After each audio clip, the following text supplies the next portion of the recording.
여호와는 너를 지키시는 이시라. 여호와께서 내 오른쪽에서 내 그늘이 되시나니 낮에 해가 너를 상하게 하지 아니하며 밤에 달도 너를 해치지 아니하리로다.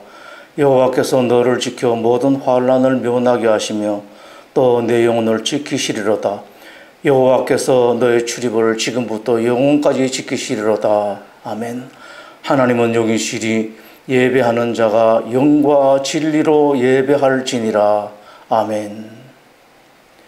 우리 모두 찬송 37장 찬송하겠습니다. 주 예수 이름 높이여 다 찬양하여라. 다 찬양하여라. 그 멸류관을 들여서 만유의 주를 찬양하세. 찬양 찬양 찬양 만유의 주 찬양.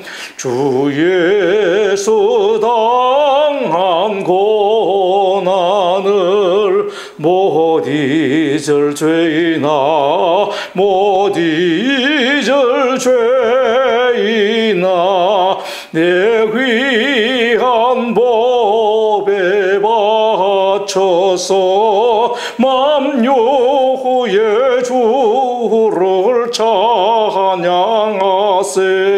찬양 찬양 찬양 만유의 주 찬양. 이 지구 위에 거하는 온 지파 족속들 온 지파 족속들 그 크신 위엄 높여서 만유의 주를 찬양하세.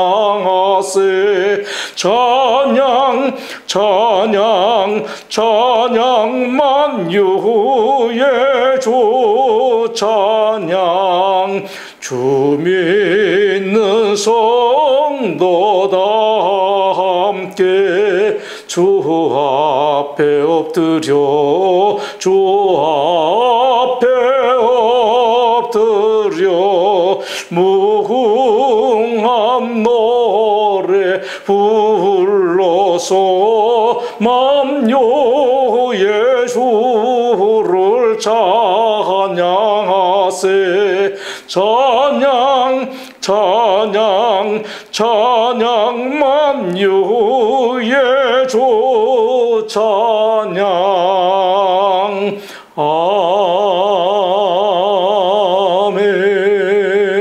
아멘. 오늘 우리에게 주신 하나님 말씀은 창세기 4장입니다. 창세기 4장 1절에서 14절입니다. 이제 함께 창세기 4장 1절에서 14절 한 목소리로 봉독하겠습니다. 아담이 그의 아내 하와와 동침하매 하와가 임신하여 가인을 낳고 이르되 내가 여호와로 말미암아 등남하였다 하니라. 그가 또 가인의 아우 아벨을 낳았는데 아벨은 양치는 자였고 가인은 농사하는 자였더라.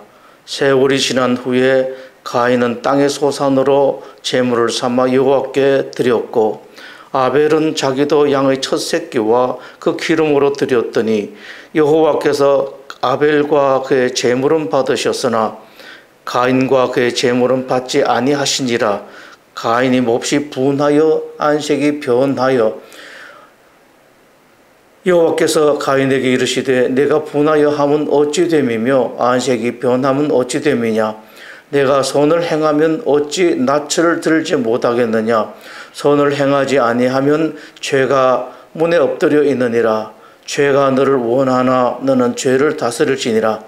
가인이 그의 아우 아벨에게 말하고 그들이 들에 있을 때에 가인이 그의 아우 아벨을 쳐 죽이니라.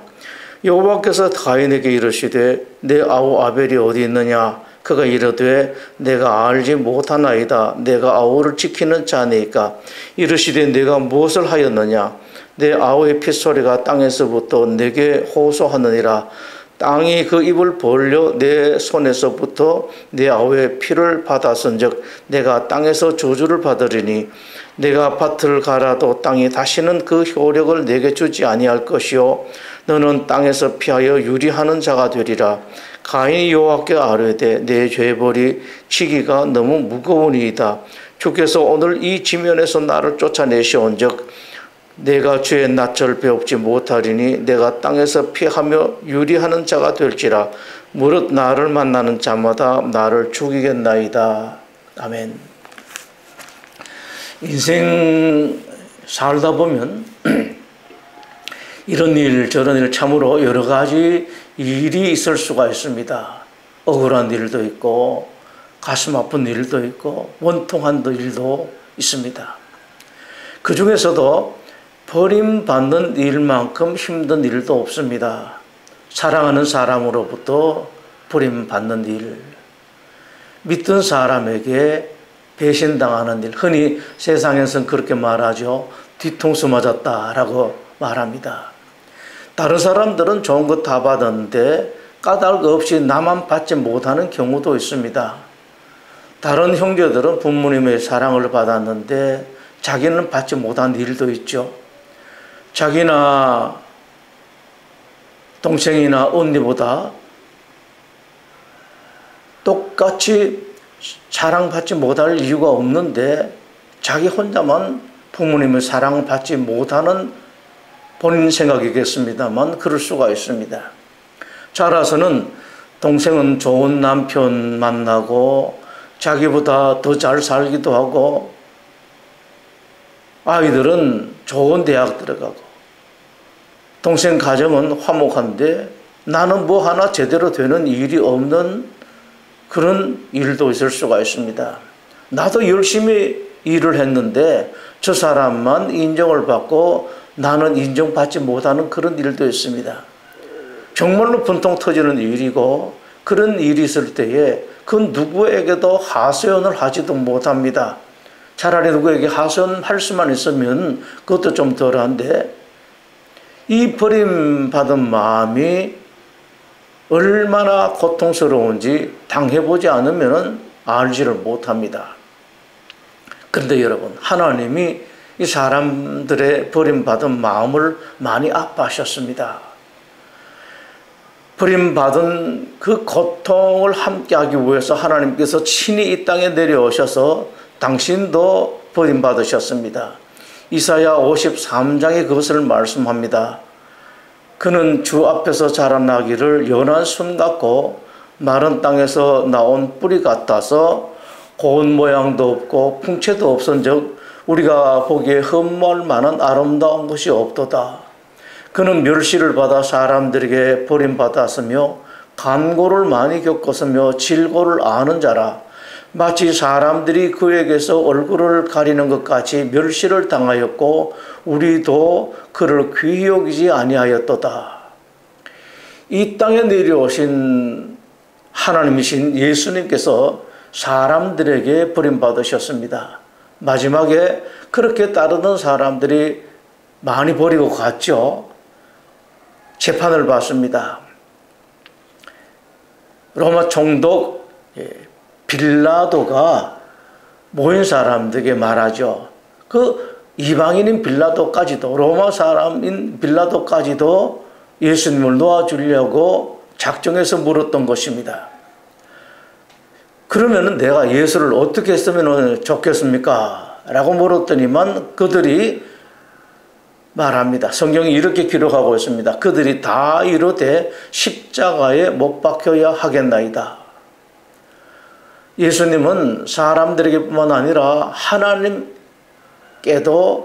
버림받으신 그런 마음이 있었습니다. 십자가 위에서 부르짖었죠. 엘리 엘리 라마 사박타니, 나의 하나님 나의 하나님 어찌하여 나를 버리셨나이까 라는 뜻입니다. 여러분, 버림받은 마음 중에서 하나님께 버림받은 것보다 더 고통스러운 것이 없습니다. 자, 그러면은 버림받은 일이 있을 때 당사자로서의 문제를 생각해 봅니다. 물론 가장 중요한 것은 본인에게 그런 일이 생기지 않도록 최대의 노력을 해야 됩니다. 애를 써야죠. 그냥 아무렇게나 살 것이 아닙니다. 인생은 그렇게 쉽지가 않습니다. 그러나 세상 일이 그렇지가 않습니다.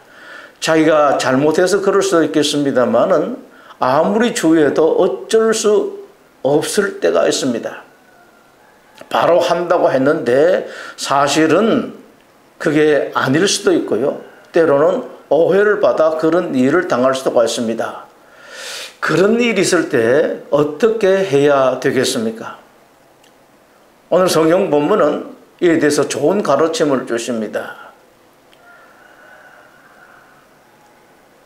아담 하와의 두 아들 가인과 아벨이 제사를 드렸는데 큰 아들 가인은 직업이 농업이라 농산물로 제사를 드리고 동생 아벨은 목축업이라 양으로 제사를 드렸습니다. 문제가 생겼습니다. 하나님께서 동생 아벨의 제사는 받으셨습니다마는 형 가인의 제사는 받아주지를 않았습니다. 그 일로 가인이 속이 몹시 상합니다. 마음속에 분노가 가득하고 얼굴이 변했습니다. 여기서 생각해 볼 것이 있습니다. 하나님께서 가인의 제사를 받으시지 않은 이유가 무엇일까라는 겁니다. 왜 가인의 제사를 안 받으셨을까? 이 일을 해석할 때 조금 조심할 것이 있습니다. 양이 아니라 농산물로 제사를 드렸기 때문이다라는 해석입니다. 아주 그럴듯한 해석이죠. 그러나 성경은 어느 곳에서도 그것을 지적하지를 않습니다. 구체적으로 성경은 돈 없는 사람들은 무엇보다 밀가루 조금만 바쳐도 된다라고까지 직접 말씀을 하고 있습니다. 레위 5장의 기록입니다. 암컷 어린 양이나 염소를 끌었다가 속죄제를 드릴 것이요 만일 그의 힘이 어린 양을 바치는데 미치지 못하면 산비둘기 2마리나 집비둘기 새끼 2마리를 바쳐도 된다. 만일 그의 손이 산비둘기 2마리나 집비둘기 2마리에도 미치지 못하면 그의 범죄로 말미암아 고운 가루 10분의 1 에바를 예물로 드려도 된다라고 말씀을 하십니다. 무엇보다도 제사를 드릴 때 제물은 이렇게 해야 혹은 저렇게 해야 한다고 가인이나 그 아버지 아담, 그 어머니 하와에게 누구에게든지 그 말씀을 하신 적이 없습니다. 가인이 제사를 받지 않은 이유가 분명하지 않습니다. 다만 그것을 추측하게 하는 말씀이 하나 있습니다. 7절에 하나님께서 가인에게 하신 말씀입니다. 내가 선을 행하면 어찌 낯을 들지 못하겠느냐. 선을 행하다의 히브리어는 야타브라고 하는데요. 그 뜻에는 즐거워한다, 좋아한다라는 아주 중요한 의미가 있습니다. 이 말씀을 근거로 하나님께서 가인의 제사를 받지 않으신 이유는 가인이 하나님께 제사를 드릴 때에 기쁜 마음이 없었다라는 그런 말씀이 될 수가 있습니다. 제사를 드릴 때에 좋은 마음으로 제사를 드리지 않고 좋지 않은 마음으로 드렸다, 내키지 않은 마음으로 하나님께 제사를 드렸을 가능성이 있습니다. 한마디로 하면은 마음 없이 내키지 않는 마음으로 제사를 드렸기 때문에 그런 제사를 하나님께서 받지 않으셨다라고 우리가 충분히 추측할 수가 있습니다.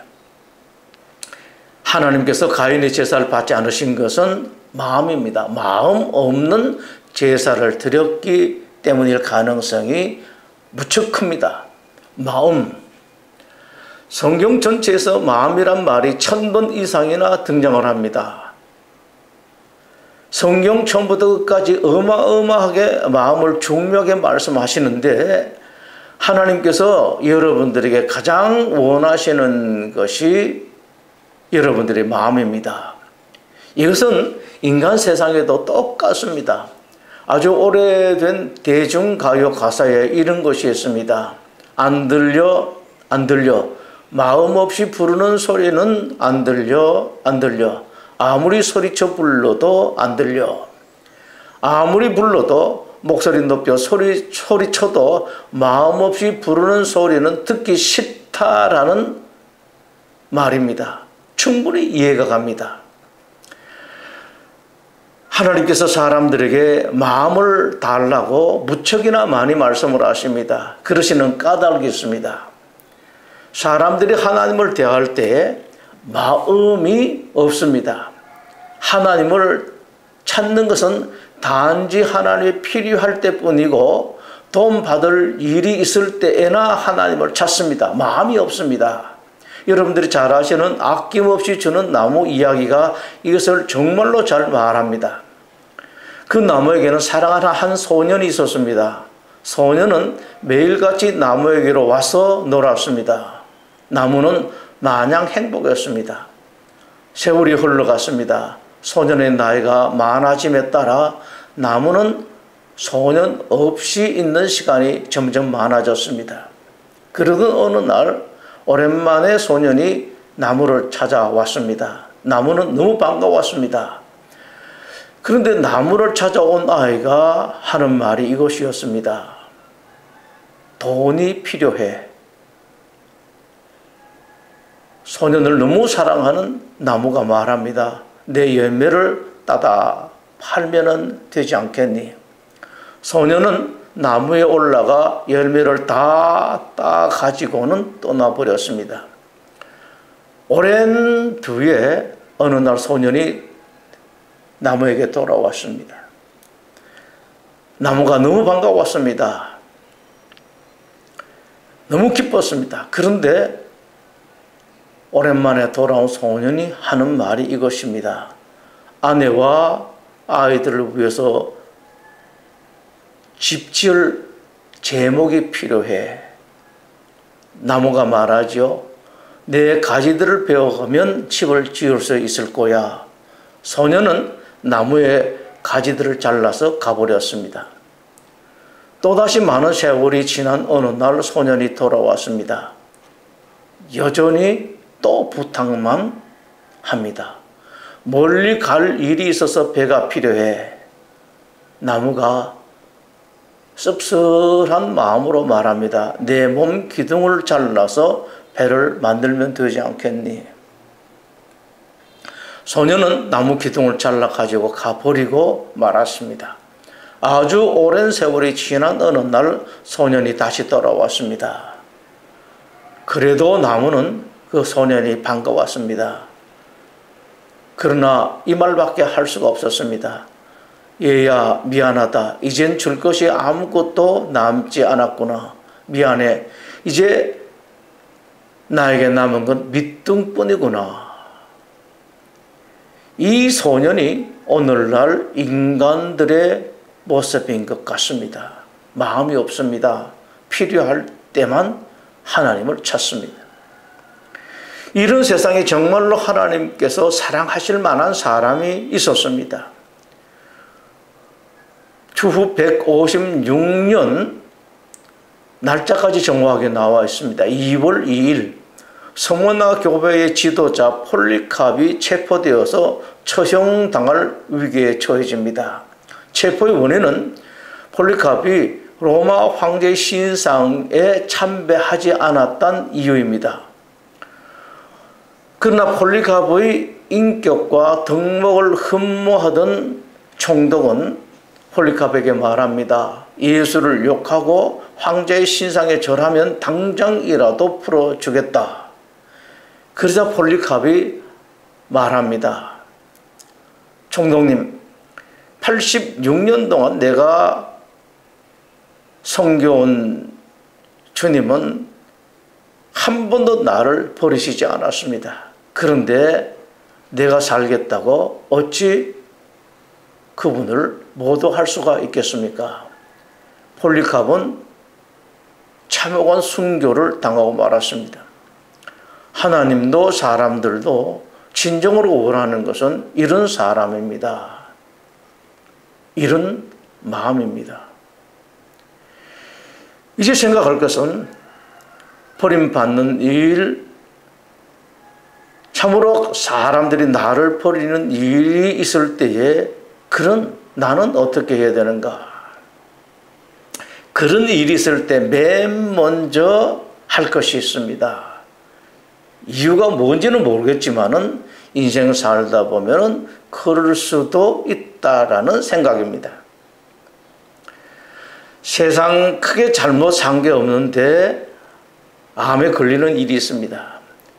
그런 일이 있을 때에 대단히 중요한 것이 다른 사람 걸리는 사람들도 많은데 나도 그럴 수가 있지라는 생각입니다.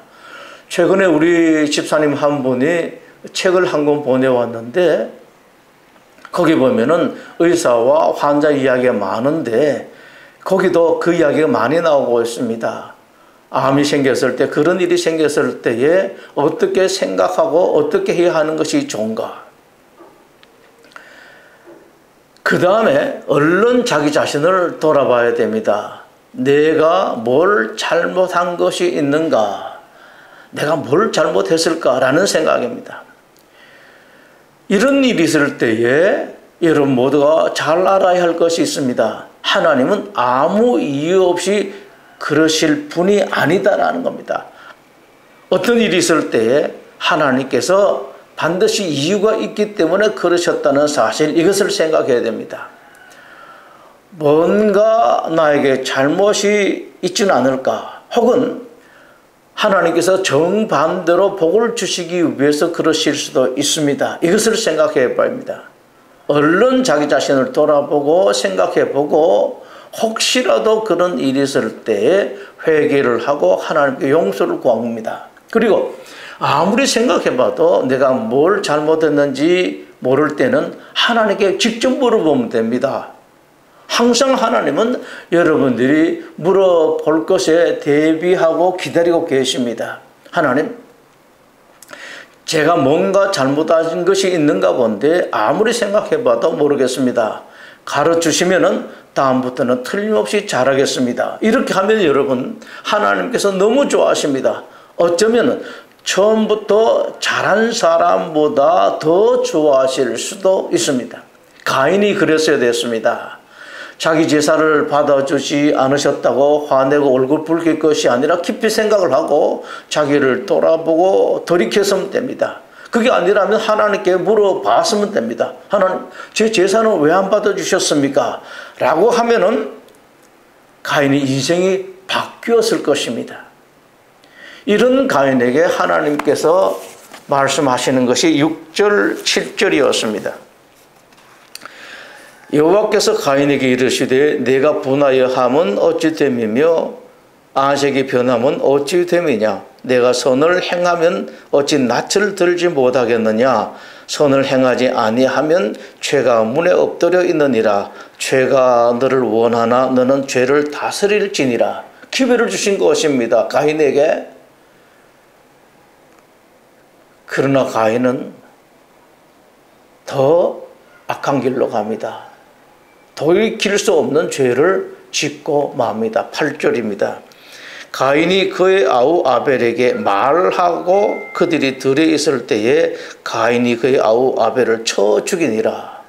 오늘 8절에 보면은 아벨에게 말했다라고 말합니다. 이것은 우연히 들에서 화가 나서 동생을 쳐서 죽이게 된 것이 아니라 죽이기로 작정을 하고 유인해서 들로 불러내어서 죽였다라는 그런 말씀입니다. 세상에 그렇게 악한 일이 있을 수가 없습니다. 인간이 그럴 수가 있습니까? 동생을 죽이려고 그렇게 작정을 해서 불러내서 죽일 수가 있습니까? 하나님께서 그렇게 말씀하셨는데도 불구하고 가인은 그렇게 하라고 말했습니다. 여러분, 악이란 게 이렇게 무서운 것입니다.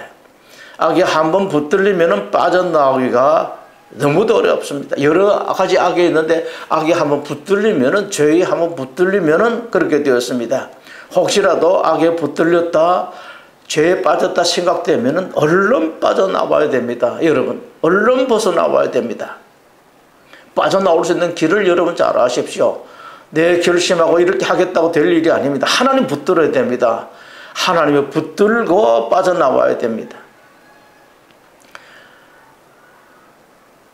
악이 나를 붙드는 것보다, 죄가 나를 붙드는 것보다 더 하나님을 강하게 붙들면 가능합니다. 빨리 절대 떨어지지 않게 하나님을 강하게 붙들어야 됩니다. 그 외에는 다른 방법이 없습니다. 가인이 동생을 죽였습니다. 그 정도라면 더 이상 볼 것이 없을 것 같았습니다. 그러나 하나님 또 기회를 주십니다. 9절입니다. 하나님께서 가인에게 이르시되 내 아우 아벨이 어디 있느냐? 하나님의 그 질문은 가인에게 주신 또 하나의 기회였습니다. 그리고 하나님 주신 기회는 항상 그것이 마지막일 수가 있습니다. 너는 넘지 말아야 할 선을 넘었다. 그러나 나는 마지막으로 한 번의 기회를 더 주겠다. 이제라도 나를 붙들고 악에서 빠져나오느라. 이럴 때는 혹시라도 내 생각에 그게 아닌데 라고 하더라도 그렇게 해서는 안 되고 우선 당장 알았습니다 하고 돌아와야 합니다. 할 말에 있어도 돌아오고 난 뒤에 나중에 하나님께 말씀을 드릴 수가 있습니다. 얼마든지 드릴 수가 있고 하나님은 여러분의 말을 기다리고 계십니다. 우선 당장은 돌아와야 됩니다.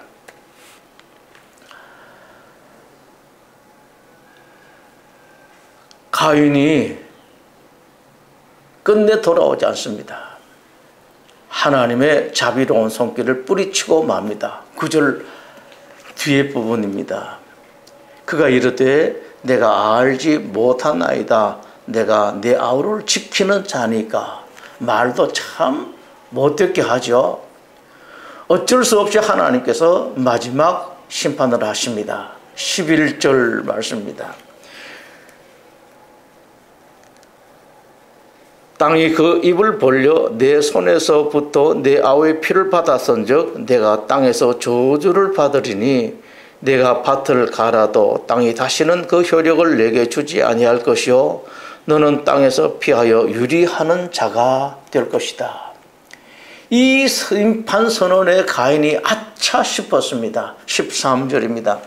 가인이 여호와께 아뢰되 내 죄벌이 지기가 너무 무거우니이다. 주께서 오늘 이 지면에서 나를 쫓아내시온즉 내가 죄의 낯을 배웁지 못하리니 내가 땅에서 피하며 유리하는 자가 될지라 무릇 나를 만나는 자마다 나를 죽이겠나이다. 그러나 여러분 너무 늦었습니다. 돌아올 때가 있습니다. 돌아올 수 있는 때가 있습니다. 부자가 죽어서 지옥불의 고통을 당합니다. 견딜 수가 없습니다. 물 한 방울이 아쉽습니다. 물 한 방울 얻으려고 몸부림쳤습니다만 끝내 물 한 방울도 얻지를 못했습니다. 물 한 방울 얻는 것도 포기를 합니다. 대신 간절한 부탁을 하죠. 자기에게 형제 5이 있는데 지금 아직 살아있는데 자기 형제들에게 누굴 좀 보내줘서 나와 같은 이런 비참한 일은 절대로 당하지 않게 해달라고 부탁을 합니다. 자기는 너무 늦었다는 겁니다. 더 이상 기회가 없다는 것을 그제서야 깨달았습니다. 그렇게 경고를 듣고서도 콧방귀를 뀌다가 막상 당하니 너무나도 후회가 되지만 자기는 이미 너무 늦은 것을 알게 되었습니다. 여러분 기회가 있을 때 돌이켜야 됩니다. 우리가 돌아가면 하나님께서 반드시 받아주시고 용서하십니다. 아무리 큰 잘못을 했고 아무리 큰 죄를 지었다 하더라도 하나님 받아주십니다. 하나님께서 이사야 1장에서 말씀을 하십니다. 오라 우리가 서로 변론하자. 너희 죄가 주홍 같을지라도 눈과 같이 희어질 것이요 진홍같이 붉을지라도 양털같이 희게 되리라. 여러분, 혹시 하나님 앞에서 돌이킬 것이 있습니까? 지금 돌이키십시오. 지금이 기회입니다. 어떤 일, 어떤 것이라도 돌이키기만 하면 됩니다. 기도하겠습니다. 하나님, 참으로 하나님은 자비로우신 하나님, 인자하신 하나님이십니다. 끊임없이 우리를 사랑하시고 혹시 우리가 잘못했을 때, 죄에 빠졌을 때, 악에 빠졌을 때 그것이 절대로 용납할 수 없는 것이라 하더라도 하나님은 우리를 촉구하십니다. 아니다. 내가 용납하지 못할 것이 어디 있느냐? 돌아오너라. 돌아오기만 하면은 내가 너희들을 받아줄 것이다. 여호와는 내게 복을 주시고 너를 지키시기를 원하며 여호와는 그의 얼굴을 내게 비추사 은혜 베푸시기를 원하며 여호와는 그 얼굴을 내게로 향하여 뜨사 평강 주시기를 원하노라. 아멘.